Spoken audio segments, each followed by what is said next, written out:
Hello and welcome back. In this section, we're going to learn about all the amazing things that happen when labor starts. And at first glance, when you're thinking about labor, you're thinking, oh, so it's the mom's body that has to be doing stuff, and the mom's actually going to expel the baby. And you're thinking, oh, we already learned about oxytocin coming from the neurohypothesis, so we've already talked about this. There's no big deal. And I want to tell you, it is a big deal. There is a lot that's going on. In fact, there's three different specific areas that have to become intertwined for this labor to start. And so the three distinct areas are what is happening in the baby.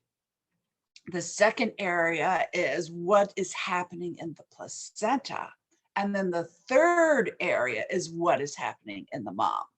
So you realize all of a sudden it's not just the mom. So let's go ahead and get started. So, yes, the title says how fetal hormones trigger labor. Yes, the fetus triggers labor, not mom. So let's look and see what's happening in the fetus when the baby is getting close to being term and has matured. So what has happened in the 9th month, 10th month of gestation is the fetal corticotropin releasing hormone levels coming from the hypothalamus have continued to rise as the baby has grown. And these rising CRH levels will, just like in adults, cause a release of ACTH from the fetus coming from the adenohypophysis.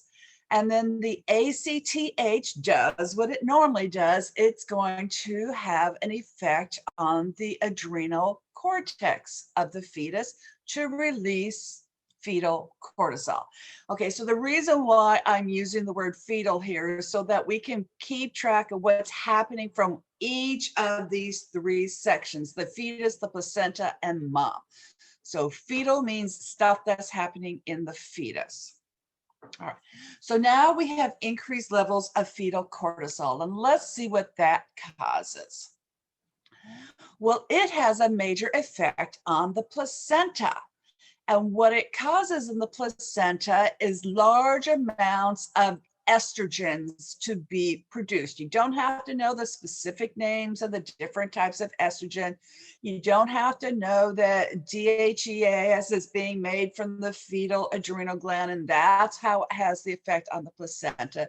So just realize that this increased ACTH activity on the fetal adrenal gland is going to give us lots of cortisol, and it's also going to cause from the placenta lots of estrogens to be produced. And you're going, well, okay, but what are these fetal estrogens going to do? Well, they have effects on the mom. The first effect I want to talk about is in the mom's uterus. The myometrium is the muscle layer.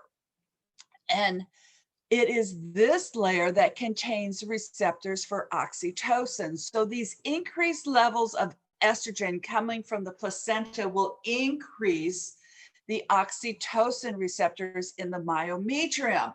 And so the level of oxytocin receptor goes up and up and up, so that the same amount of oxytocin being released, now you know there's going to be lots of receptors, so it can have lots of effect causing smooth muscle contraction in the uterus.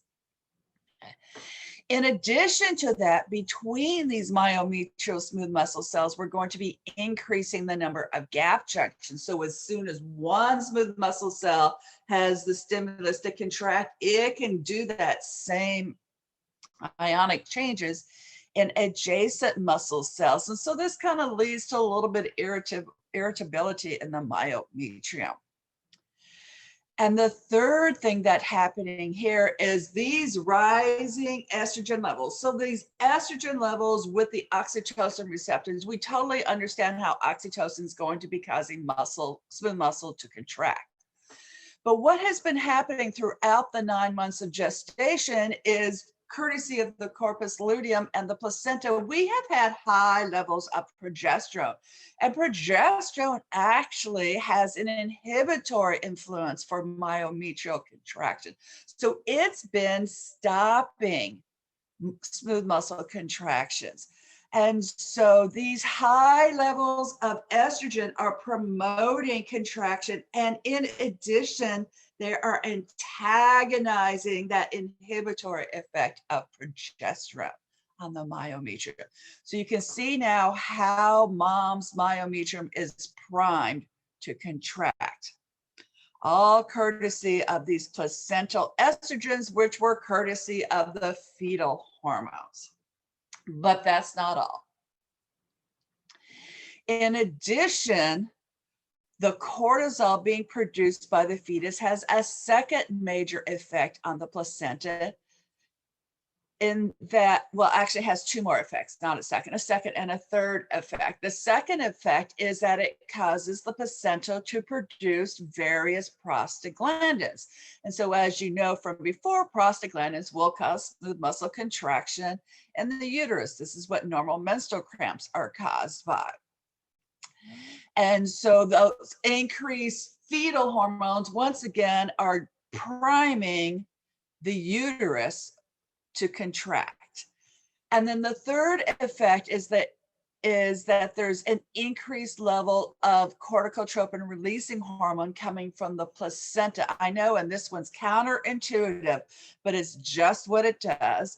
And then the CRH does exactly what you think it's going to do, in that it goes back to the fetus, which reads it as more CRH. So you're going to end up releasing more cortisol, which then has a positive effect. And we've got this little loop going around and around and around of positive feedback. The more cortisol the fetus releases, the more CRH and prostaglandins. In other words, so we're going to have more muscle contraction, but we're then going to have more cortisol. So then we're going to have more CRH, more cortisol, more CRH and prostaglandins.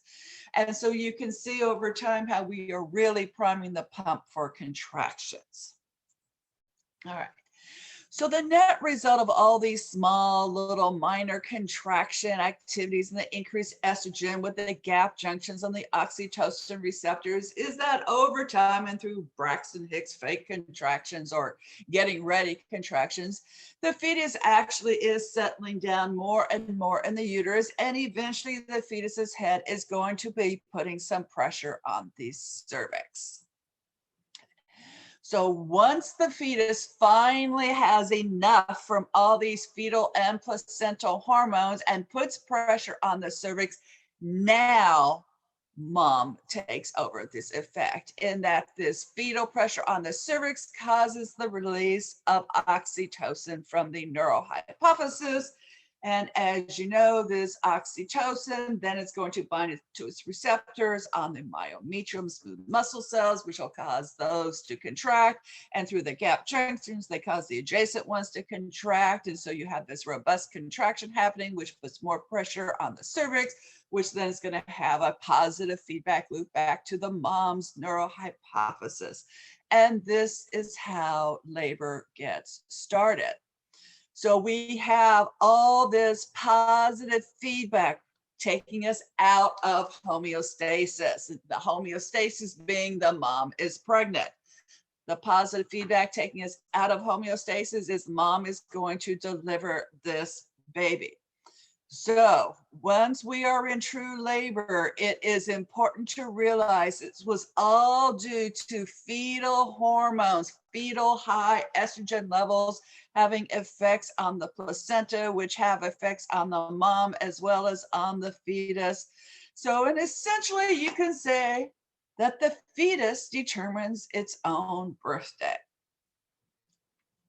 So thank you for this part, and I'll see you for the next video, which is all about what happens during labor and delivery.